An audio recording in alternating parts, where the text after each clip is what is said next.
Chapter 6. Make certain you do not perform your religious duties in public, so that people will see what you do. If you do these things publicly, you will not have any reward from your Father in heaven. So when you give something to a needy person, do not make a big show of it, as the hypocrites do in the houses of worship and on the streets. They do it so that people will praise them. I assure you, they have already been paid, in full. But when you help a needy person, do it in such a way that even your closest friend will not know about it. Then it will be a private matter, and your Father, who sees what you do in private, will reward you. When you pray, do not be like the hypocrites. They love to stand up and pray in the houses of worship and on the street corners, so that everyone will see them. I assure you, they have already been paid in full.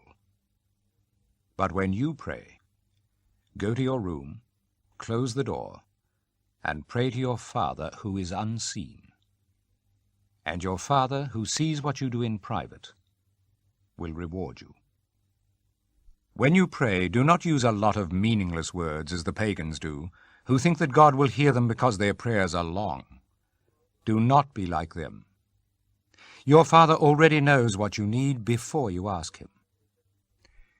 This, then, is how you should pray.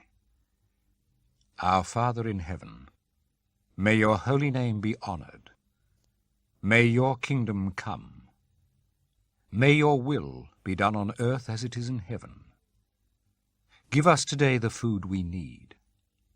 Forgive us the wrongs we have done, as we forgive the wrongs that others have done to us. Do not bring us to hard testing, but keep us safe from the evil one. If you forgive others the wrongs they have done to you, your Father in heaven will also forgive you. But if you do not forgive others, then your Father will not forgive the wrongs you have done. And when you fast, do not put on a sad face as the hypocrites do. They neglect their appearance, so that everyone will see that they are fasting. I assure you, they have already been paid in full. When you go without food, wash your face and comb your hair, so that others cannot know that you are fasting. Only your Father, who is unseen, will know. And your Father, who sees what you do in private, will reward you.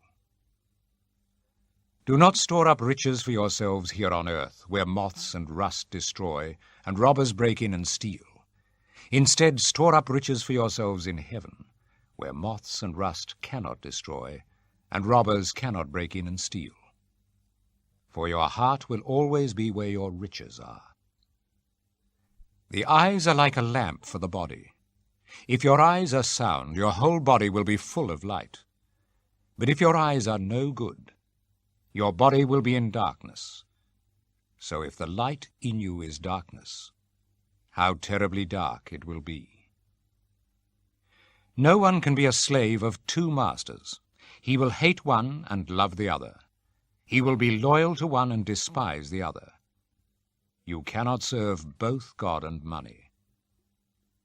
This is why I tell you not to be worried about the food and drink you need in order to stay alive, or about clothes for your body.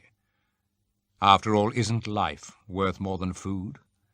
And isn't the body worth more than clothes? Look at the birds flying around. They do not sow seeds, gather a harvest, and put it in barns, yet your Father in heaven takes care of them. Aren't you worth much more than birds?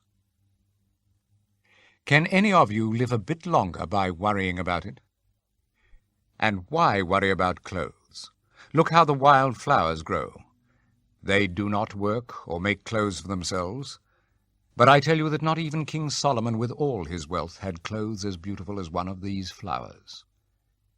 It is God who clothes the wild grass, grass that is here today and gone tomorrow, burnt up in the oven. Won't he be all the more sure to clothe you? How little faith you have. So do not start worrying, where will my food come from? or my drink, or my clothes. These are the things the pagans are always concerned about. Your Father in heaven knows that you need all these things. Instead, be concerned above everything else with the kingdom of God and with what He requires of you, and He will provide you with all these other things. So do not worry about tomorrow.